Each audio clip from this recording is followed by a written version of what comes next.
So hello everyone, this is your next part for the same pillar. So अभी तक हम लोगों ने यहाँ तक पढ़ लिया था पीएमएलए एंड ऑल ये टेररिज्म, आपका ब्लैक मनी एंड ऑल। अब हम देखेंगे burden of proof and PMLA. Burden of proof किस पे लगता है? On police and prosecution. They have to prove accused person committed crime. ठीक है, उनको प्रूव करना होता है कि एक्यूज पर्सन ने क्राइम किया है। For example Indian penal code, IPC future, Bharatiya Nyaya संहिता। ठीक है, बट अब रिवर्स बर्डन प्रूफ क्या होता है? इसका ऑपोजिट होता है। ये एक्यूज पर्सन पे लगता है। He has to prove that he didn't commit crime. ठीक है, for example terrorist and disruptive activities prevention act, Sanjay Dutt का केस जो हुआ था, आपने सुना भी होगा। Narcotic drug and psychotropic substance act 1985 में जो आया, जिसका शाहरुख खान का सन जो बेटा था आर्यन, उस पे लगा था। ये सब आपने सुने भी होंगे। Prevention of money laundering act 2002 जो राहुल पे लगा था नेशनल हेराल्ड केस में। तो ये वो होता है जिसमें एक्यूज को प्रूव करना होता है कि उसने क्राइम नहीं किया, और बर्डन ऑफ प्रूफ होता है जिसमें पुलिस को या प्रोसिक्यूशन को प्रूव करना होता है that the accuse person has committed crime. Clear? Dispute resolution committee in budget 2021। Budget 2021 में अनाउंस हुआ था कि ये कमिटी सेटअप की जाएगी। कौन सी committee? Dispute resolution committee under the income tax act. And anyone with taxable income up to 50 lakh रुपए and disputed income up to 10 lakh rupees, वो एलिजिबल होंगे। इस कमिटी को वो अप्रोच कर सकते हैं। जिनकी इनकम टैक्सेबल इनकम 50 लाख की हो और डिस्प्यूटेड इनकम भी 10 लाख की आ रही हो, ठीक है, then they are eligible to approach this committee. Committee reduce कर देती है, वेव कर देती है कोई भी पेनल्टी, या उनको इम्यूनिटी देती है फ्रॉम एनी ऑफेंस। ठीक है, उनकी जो ऊपर पेनल्टी वगैरह है वो सब इससे कम भी कर देती है। नेक्स्ट है operation clean money. Operation clean money 2017 में आया। IT department under CBDT verify किया large bank deposits made post demonetization. Clean money, operation clean money बहुत एक इंटरेस्टिंग कंसेप्ट था। ये देखने के लिए था कि भाई किस किस ने बैंकों में पैसा, ये जो बेसिकली टेररिज्म वगैरह के लिए जो करा गया था ना, इसी को हम लोग क्लीन मनी नाम दे देते हैं। जो डीमोनेटाइजेशन हुआ था उसके बाद जो लोगों ने पैसा कितना जमा कराया, एक पूरा प्रोसेस हुआ था चेक करने का कि भाई लोगों ने सही तरीके से पैसे आए हैं नहीं आए हैं, 500 और 1000 के नोट्स। ठीक है, एक पूरे 4-5 स्टेप्स के हिसाब से इसको वेरिफिकेशन किया था, चेक करने के लिए कि सारा का सारा पैसा बैंकों के पास जमा हुआ है या नहीं हुआ है, क्योंकि ब्लैक मनी को क्लीन करना था। ठीक है, टैक्स अवॉइडेंस मैंने अभी कल भी बताया था। People will not hide the transaction, they will bluntly declare the transactions in their official records but will use legal loopholes to avoid using taxes। लोग कई बार क्या करते हैं, पैसा छुपाते नहीं है बट उसमें कुछ लूपहोल्स दिखा देते हैं और पूरा का पूरा पैसा टैक्स ना पेने करने के लिए लूपहोल्स बना देते हैं, जैसे जिसके लिए सीए भी रखते हैं लोग। तो टैक्स अवॉइडेंस तो आपको पता भी है, टैक्स को अवॉइड करना। बट ट्रांजेक्शन तो दिखा देते हैं कि मतलब वो बता देते हैं कि इनकम कितनी है, थोड़ी बहुत दिखाना। समझ आ रहा है? अब आता है double tax avoidance agreement, DTAA and round tripping. ये बहुत इंपॉर्टेंट कंसेप्ट है। ये एक ट्रीटी है जो दो या दो से ज्यादा कंट्रीज के बीच में साइन की गई थी। इसका ऑब्जेक्टिव यही था, कोई भी एक टैक्स पेयर किसी कंट्री में रहता है और दूसरी कंट्री में कमा रहा है, तो ऐसा नहीं है कि उसको डायरेक्ट टैक्स 2 बार देना पड़ेगा एक ही इनकम पे 2 बार। ऐसा नहीं कि बंदा, अगर मैं इंडिया में रहती हूँ और मैं यूएस में जाके अगर अर्न कर रही हूँ, तो ऐसा नहीं कि मुझे इंडिया में भी टैक्स देना पड़े और यूएस में भी। नो, ऐसा नहीं होना चाहिए। तो ये एक ट्रीटी साइन हुई है दो या दो से ज्यादा कंट्रीज के बीच में विद ऑब्जेक्टिव कि अगर एक बंदा एक कंट्री में रह रहा है और दूसरी जगह इनकम अर्न कर रहा है, तो उसको एक ही जगह टैक्स देना पड़े, डायरेक्ट टैक्स यानी कि इनकम टैक्स।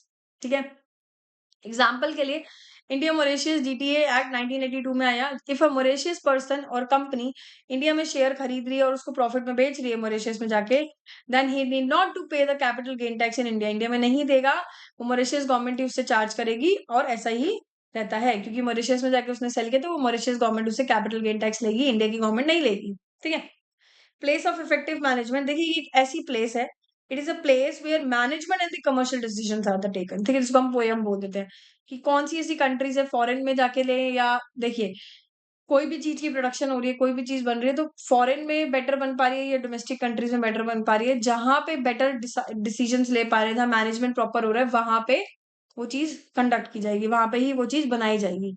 तो एक इंटरनेशनली रिकॉग्नाइज्ड टेस्ट है for determining the residential status of a company incorporated in a foreign jurisdiction. ठीक है, base erosion and profit shifting कल हमने देखा था, सिर्फ टर्म पढ़ा था, इसका डिफरेंट मतलब नहीं देखा था, बिकॉज आज हम इसका मतलब देखेंगे।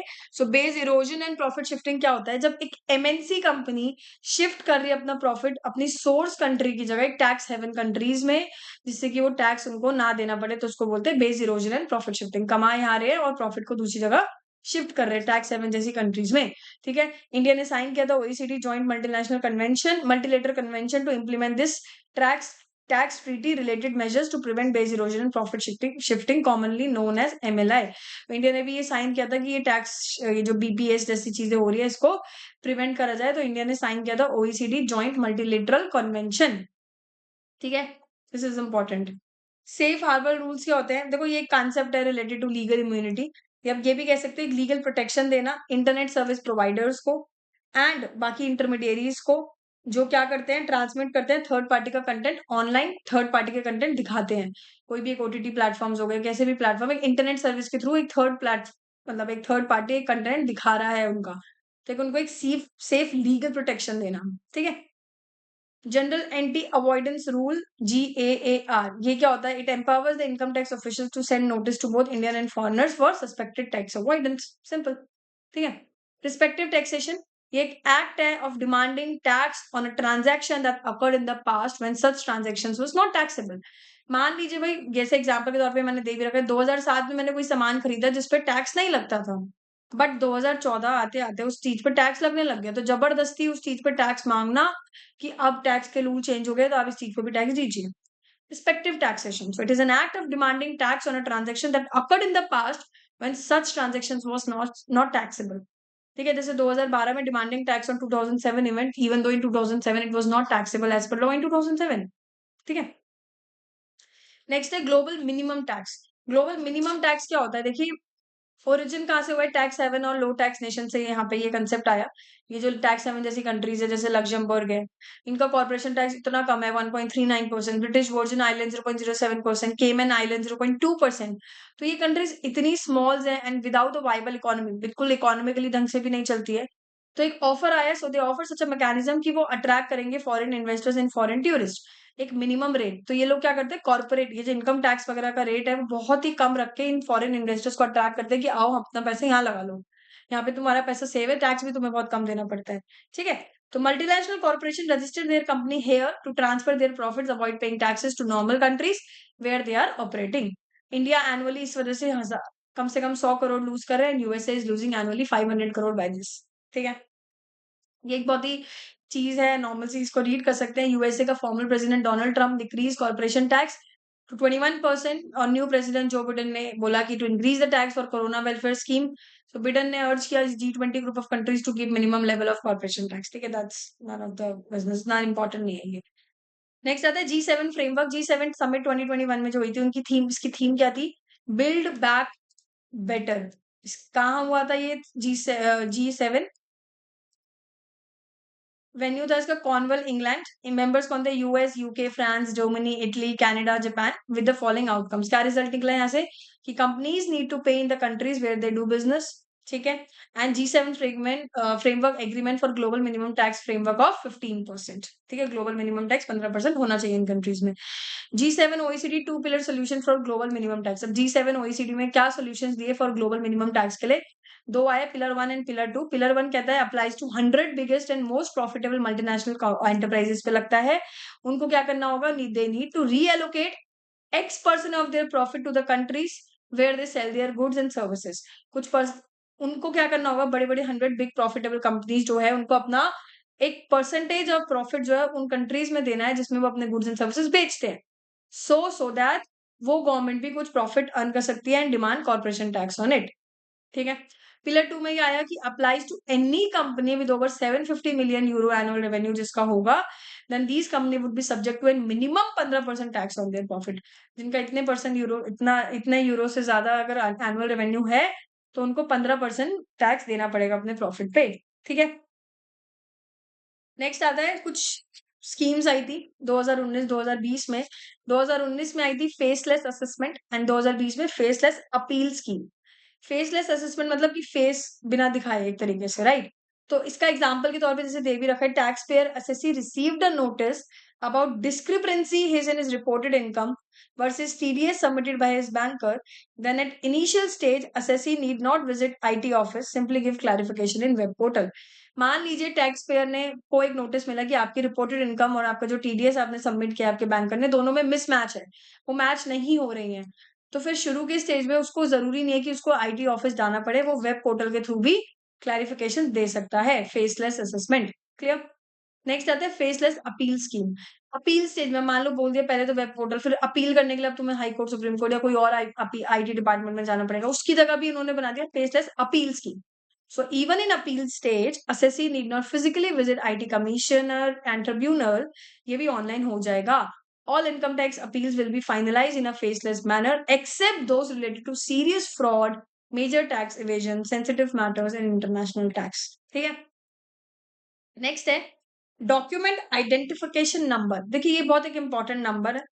Document identification number क्या होता है? Whenever the tax officials send letters to the taxpayers regarding search authorization, summon, arrest, memo, inspection notice, ठीक है, तो जब भी टैक्स ऑफिशियल लेटर भेज रहा है टैक्स पेयर को किसी भी इन सब मैटर से related, then all such documents will have computer generated document identification number होगा उसमें, ठीक है।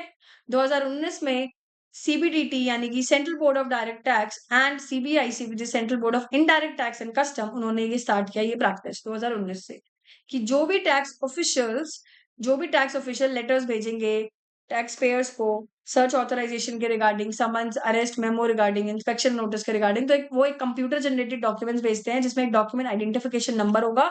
और ये किसने प्रैक्टिस स्टार्ट करी है? सीबीडीटी एंड सीबीआईसी इन 2019, ठीक है।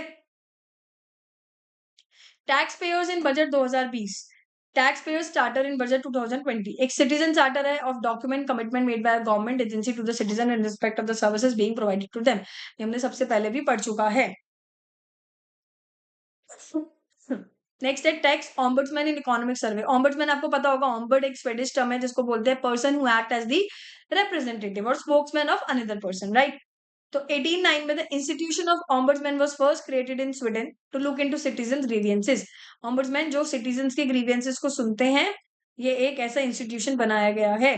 टैक्स ऑम्बुड्समैन इंडिया का एक्सपीरियंस क्या रहा है? 2003 में डायरेक्ट टैक्स ऑम्बुड्समैन रहा इन इंडिया में स्टार्ट हुआ। 2011 में इनडायरेक्ट टैक्स आया, इनडायरेक्ट टैक्स ऑम्बुड्समैन जो सुन सके इन लोगों की ग्रीवियंसेस। 2019 में दोनों पोस्ट को अबॉलिश कर दिया गया। 2021 में इकोनॉमिक सर्वे ने रिकमेंड किया कि टैक्स ऑम्बुड्समैन आएगा विद सम स्टैट्यूटरी पावर्स, ठीक है, समझ आया। नेक्स्ट हमारे आते हैं reducing tax terrorism harassment online portal apps. Tax terrorism वगैरह हरासमेंट के लिए कौन कौन से पोर्टल एप्स है जो ये कम कर सकता है? पहला है अयाकर सेतु। सेतु 2017 में आया। सीबीडीटी का मोबाइल ऐप है for income tax, TDS, refunds etcetera के लिए। Ease in paying custom duty portal app by CBIC. कौन कौन से ease in custom duty easily हम पे कर सके उसके लिए कुछ पोर्टल और ऐप है जो किसने दिए? सीबीआईसी ने दिए। कौन कौन से ऐप है? ICEGATE which is Indian custom electronic gateway, ये एक वेब पोर्टल है e service related to custom duty. ठीक है। आइस डैश वेब पोर्टल, एक वो public can view daily data on custom clearance at sea port and airport which is launch on 2019 November. Atithi mobile app for international traveller to file the custom declaration in advance, पहले से advance में file कर देना, उसके लिए क्या है? Atithi mobile app. So they don't have to waste time at airport queues in filing such declaration. Launch हुआ 2019 नवंबर में, ठीक है, जिससे कि उनको लंबी लंबी लाइन में ला लगना पड़े और वो लोग क्या कर सके, पहले से एडवांस में ही फाइल कर सके अपना कस्टम। तो अतिथि मोबाइल ऐप। और कौन कौन से ऐप आए हैं? Transparent taxation honouring the honest. Transparent taxation honouring the honest क्या होता है? इन 2020 अगस्त में पीएम मोदी ने लॉन्च किया ये वेब पोर्टल ऑनलाइन प्लेटफॉर्म। इसके अंदर क्या क्या कंपोनेंट्स हैं? Tax payer charter, automated random lottery allocation of investigation case, faceless assessment and faceless appeal. कोई भी रिक्वायरमेंट नहीं है इसमें फिजिकल इंटरफेस की टैक्स पेयर और इनकम टैक्स डिपार्टमेंट के बीच में, तो ये एक वेब पोर्टल बनाया गया है इस चीजों के लिए। तुरंत कस्टम, तुरंत कस्टम क्या है? ये किसने लॉन्च किया? By CBIC. And Turant custom custom initiative क्या है? फेसलेस है, ये पेपरलेस है, कॉन्टैक्टलेस है। Process application form, assessment, appeal etcetera for importers and exporters. It is to be implemented phase wise across India by 2021, phase wise लगेगा India में by 2021 से। Income tax e governance initiatives in Modi raj. कौन कौन से e governance initiative है मोदी के time पे income tax से related? TDS, TRACES portal refund banker SBI, trace portal refund banker SBI. TDS क्या है? Reconciliation analysis and correction enabling system. TRACES एक वेब पोर्टल है ऑफ इनकम टैक्स डिपार्टमेंट जो help करता है in deposit and refund of TDS and TCS. तो ये कौन सा पोर्टल है इसके लिए? टीडीएस एंड टीसीएस के रिफंड के लिए ट्रेसेस, ठीक है। Refund is derive to deliver to tax payer via refund banker SBI via NEFT and RTG cheque. और रिफंड कैसे मिलता है? बैंकर्स जो भी रिफंड जिसने लिया होता है बंदे ने, किसके थ्रू मिलता है? एसबीआई बैंक के through via NEFT and RTGS और cheque. CASS SAS computer assisted scrutiny selection, income tax department ने यूज किया to select cases for raid and prosecution के लिए ये यूज किया गया SAS computer assisted scrutiny system. Next है इंटरनेशनल कॉर्पोरेशन के लिए टैक्स इंस्पेक्टर्स विदाउट बॉर्डर्स, जिसको हम TIWB बोलते हैं। ये एक जॉइंट इनिशिएटिव है बाय यूएनडीपी एंड OECD। किस किस का इनिशिएटिव है ये? UNDP and OECD। कौन सा? International corporation tax inspector without borders for training and knowledge sharing of tax inspectors. India भी मेंबर है and we are giving training to tax officials of the African countries, Eswatini जिसको बोलते हैं Swaziland. ठीक है, इनको हम लोग ट्रेनिंग दे रहे हैं। नेक्स्ट है ग्लोबल फाइनेंशियल सिक्योरिटी इंडेक्स। ये कौन प्रिपेयर करता है? London based think tank tax justice network. ये 20 इंडिकेटर यूज करते हैं to measure the countries on their financial security, opportunities for tax avoidance, BPS etcetera. 2022 की रैंकिंग के अकॉर्डिंग फर्स्ट रैंक यूएसए की है, देन स्विट्जरलैंड, देन सिंगापुर, और then India की rank कितने पे आती है? 36 पे आती है ग्लोबल फाइनेंशियल सिक्योरिटी इंडेक्स पे। इंपॉर्टेंट है, पता होना चाहिए। Specified bank note cessation of liabilities ordinance. देखिए ये बहुत ही नॉर्मल सी लाइन लिखी हुई है। From 31 December 2016 RBI governor not required to honour I promise to pay और exchange the SBN except for NRIs। Deadline little bit relax with certain caveats. ठीक है, public prohibited from keeping SBN रखना public को allowed नहीं है, prohibited कर दिया। except for research on numismatics or museum and that too in limited amount. This ordinance became an act in 2017 और ये ordinance पास होके एक्ट बन गया 2017 में। India is not only the country in the world to do demonetization. India के अलावा और भी कंट्रीज थी जिन्होंने डीमोनेटाइजेशन किया था, Sweden, European union and even Pakistan on 2015। ठीक है, नेक्स्ट है टैक्स बियोन्सी। टैक्स बियोन्सी क्या होता है? ये मेजर करता है वो degree to which tax collection increase और decrease in response to changes in GDP. GDP के चेंज आने से टैक्स के कलेक्शन में कितने तेजी से चेंज आ रहा है, इंक्रीज या डिक्रीज। ठीक है, अगर मैं कह रही हूँ जीडीपी ग्रो हो रही है कितनी, कोई भी एक X परसेंटेज से, तो कितना percentage of income tax collection बढ़ रहा है या कम हो रहा है, वो देखता है tax buoyancy. If income tax collection growth rate is 11% when GDP growth rate is 10%, then income tax buoyancy is 1.1%। अब बियोन्सी अगर 1 से ज्यादा है इसका मतलब हाई बियोन्सी है, यानी कि tax collection will increase at faster rate than growth in GDP. Tax collection ज्यादा रेट से बढ़ता है एज कम्पेयर टू जीडीपी के ग्रोथ रेट से। For example GST 1.12, but low buoyancy मतलब कम रेट से बढ़ रहा है। Example pre GST indirect tax जो पहले था 0.99, अब जीएसटी हमारा हाई बियोन्सी के केस में आता है। अभी जो नेक्स्ट टेबल है इसको आप इग्नोर कर सकते हैं पूरी तरीके से, इसमें कुछ नहीं है। एक पूरी बैलेंस शीट सी दे दी है, आप इसको इग्नोर कर सकते हैं। नेक्स्ट आता है रेवेन्यू एक्सपेंडिचर। देखिए रेवेन्यू एक्सपेंडिचर क्या होता है? एक्सपेंडिचर जो डे टू डे फंक्शनिंग के लिए किया जाता है of the state, salary, pension, stationery, electricity bill, phone bills. Executive के case executive, judiciary, legislature, constitutional and statutory bodies. ठीक है, expenditure that do not create income generating assets, जो capital assets वगैरह क्रिएट नहीं कर रहा है या परमानेंट एसेट्स और फाइनेंशियल एसेट्स, तो इसको बोल देते हैं क्या? Revenue expenditure. Thus money spend on loan, interest, subsidy, scholarship, grants are counted as revenue expenditure. ठीक है, नोटेबल रेवेन्यू एक्सपेंडिचर कौन कौन से? Interest to be paid on previous loan is revenue expenditure, whereas union जो loan principal pay करता है वो capital expenditure है। ठीक है, कैपिटल एक्सपेंडिचर जो भी एसेट्स क्रिएट कर रहा हो या लाइबिलिटी क्रिएट कर रहा हो, एसेट्स को बढ़ा रहा हो या लाइबिलिटी कम कर रहा हो, वो होता है capital expenditure. Finance commission grant in aid to states and local bodies for disaster management, panchayati raj development, ये हो गए हमारे रेवेन्यू एक्सपेंडिचर। ग्रांट के फॉर्म में amount does not have to be return with interest, whereas if government give loans to state, CPSE, foreign countries, then it is an income generating financial assets, जो count किया जाएगा capital expenditure के case में। ठीक है, क्योंकि ये income generating financial asset create कर रहा है। सब्सिडीज यानी कि food subsidies, fertilizer, urea, others, fuel, interest subsidies on loans, farmers, MSME, ये सारे के सारे क्या है? हमारे रेवेन्यू एक्सपेंडिचर है। Pension to retired employees who belong to old age pension schemes, economic service related revenue expenditure जैसे agriculture, energy, transport, communication, science, technology, social service revenue expenditure, expenditure on administrative machinery जैसे police, jail, external affairs, elections, parliament, judiciary, defence revenue expenditure, soldier salary, fuel for tanks, और revenue expenditure of union territory without legislature. तो ये सारे के सारे हमारे revenue expenditure है, आपको पता होना चाहिए। कोई भी चीज जो डेली यूज के लिए हो रही है, ना कोई एसेट्स क्रिएट कर रही है और ना कोई लाइबिलिटी कम कर रही है। ठीक है, एसेट्स ना ही क्रिएट हो रहे हैं और ना ही लाइबिलिटी कम हो रही है, तो वो रेवेन्यू एक्सपेंडिचर के अंदर आती है। टाइप्स ऑफ सब्सिडीज क्या है विद सेलेक्टेड एग्जांपल। एक टाइप सब्सिडीज कैसी दी जाती है? सब्सिडी डायरेक्ट कैश के फॉर्म में दी जाती है, बैंक ट्रांसफर। जैसे कि मान लीजिए 6,000 रुपए दे दिए फार्मर्स को, सिलेंडर के लिए दे दिए, LPG के लिए पर 200 रुपए पर सिलेंडर, तो ये डायरेक्ट कैश के फॉर्म में मिल रहे हैं। काइंड के फॉर्म में होता है जो कोई सामान के फॉर्म में मिल रहा है, जैसे स्कूल बैग फ्री दे दी, यूनिफॉर्म्स दे दी, बुक्स दे दी गरीब बच्चों को, फ्री मेडिसिन दे दी गवर्नमेंट हॉस्पिटल में, पब्लिक हॉस्पिटल्स में, ठीक है, इंश्योरेंस दे देना, तो ये काइंड के फॉर्म में देता। एक होता है इनडायरेक्ट सब्सिडीज। इनडायरेक्ट सब्सिडीज क्या होता है, जैसे कि cheap fees in government colleges, cheap kerosene, cheap urea, cheap crop insurance, चीजें सस्ते कर देना। तो गवर्नमेंट क्या कर रहा है, इसमें कुछ पैसा खुद दे देता है, so they may provide good and services at cheap rate to the beneficiaries. खुद से थोड़ा पैसा दे देता है और इनडायरेक्टली सब्सिडी प्रोवाइड कर रहे हैं, ठीक है। एक होता है इम्प्लिसिट सब्सिडी। इम्प्लिसिट क्या होता है, अंदर ही, यानी कि मान लीजिए गवर्नमेंट ने क्या किया, किसी भी प्रोडक्ट की क्या करता है गवर्नमेंट कई बार सप्लाई कम करा देता है, जिससे कि उस गुड की डिमांड बढ़ जाए और फार्म जो भी वो सामान बेच रहे हैं, यानी कि फार्मर्स वगैरह मेनली, उनको ज्यादा प्राइस मिल जाए और उनको कहीं ना कहीं हेल्प हो जाए। तो इसमें जैसे कि government surprise the supply so to increase the prices to help a sector. For example, Indian government ban import of American chicken, poultry, eggs. So shortage of chicken helps local Indian poultry industry to demand high prices from public. Here India poultry receiving implicit subsidy from public even though government is not paying the money. ठीक है, कहीं ना कहीं उनको subsidy मिल रही है। एक होता है क्रॉस सब्सिडाइजेशन। क्रॉस सब्सिडाइजेशन जैसे रेलवे का एग्जांपल ले लेते हैं। रेलवे में जो जनरल कोचेज होते हैं, जो एकदम पीछे वाले कोचेज होते हैं, वो उसकी जो प्राइस होती है ना, उनकी इनपुट कॉस्ट से भी कम वो रखते हैं, ठीक है।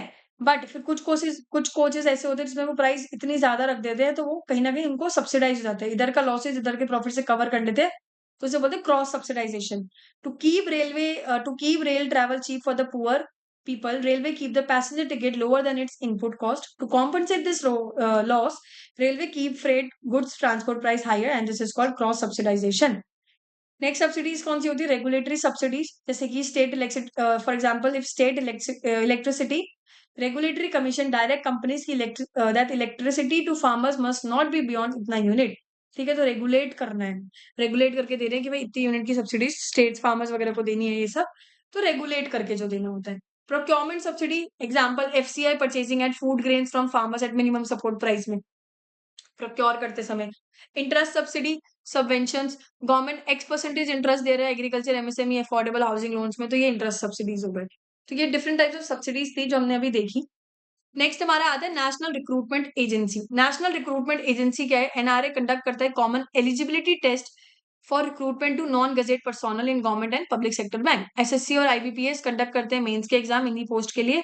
टाइम एंड कॉस्ट सेव होता है दोनों दोनों कैंडिडेट और रिक्रूटिंग एजेंसीज के लिए, ठीक है। एनआरए बेसिकली एक टेस्ट कंडक्ट करता है किसके लिए, for recruitment of non gazette personnel in government and PSB. SSC और आईबीपीएस मेंस एग्जाम लेता है इनका। बजट 2020 में सेटअप होगा कि we will set up a NRA and open a computerised test centre in every district, ठीक है। नेक्स्ट है revenue expenditure salary seventh pay commission के अकॉर्डिंग। सेटअप किसने किया, फाइनेंस मिनिस्टर ने, डिपार्टमेंट ऑफ एक्सपेंडिचर। फर्स्ट कौन है, श्रीनिवासा वराचार्य 1946 में आया, और seventh retired justice A.K. Mathur 2014। Recommendation become effective from 1 January 2016। Highlights क्या आते हैं कि नया सिस्टम जो है पे मैट्रिक्स का, इंस्टेड ऑफ प्रीवियस सिस्टम आएगा, नया सिस्टम आएगा पे मैट्रिक्स का, और प्रीवियस सिस्टम क्या था वो बंद कर दिया गया है, पे बंद है ग्रेड पे का। अडॉप्ट किया इन्होंने doctor Arcoid formula to compute wages at periodic interval. Formula tracks the changes prices of the commodity used by a common man. ये फॉर्मूला क्या करता है, कंप्यूट करता है कि किस तरीके से वेजेस को चेंज करनी है हर थोड़े टाइम में, कैसे डिसाइड होती है ये, जो भी गुड्स की प्राइसेस चेंज हो रही है उसके अकॉर्डिंग ये कैलकुलेट कर देता है। Stronger rule in modified assurance career progression system so lazy officials don't get promoted, ठीक है। ये एक स्ट्रॉन्गर रूल आ गया MACF, जिसके बारे में आपको मोर इन्फॉर्मेशन चाहिए तो आप देख सकते हैं, अदरवाइज इट्स इनफ, ठीक है। नेक्स्ट आता है pay commission dearness allowances. Dearness allowance क्या होता है, डियरनेंस अलाउंस एक वो अलाउंस है given by the government to serving non retired central government employees to protect them against the inflation.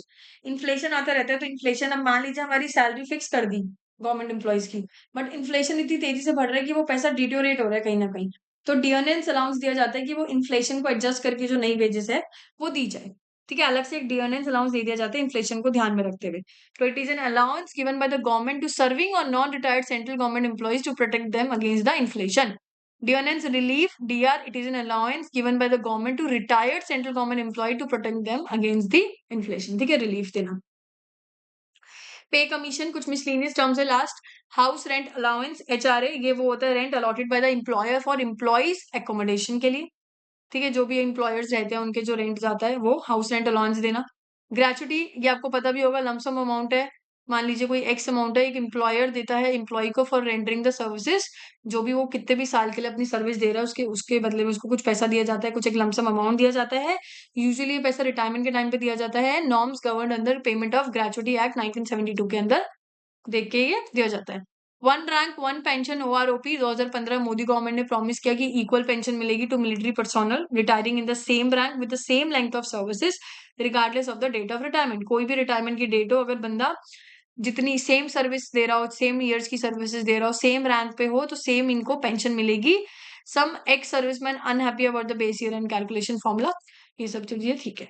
तो ये हमारी कुछ पे कमीशन थी जो अलग से मिसलिनियस टर्म्स है इंपॉर्टेंट, ठीक है। अगला जो पिलर हम लोग करेंगे वो है पिलर 2D, ठीक है। So see you in the next pillar. Good bye.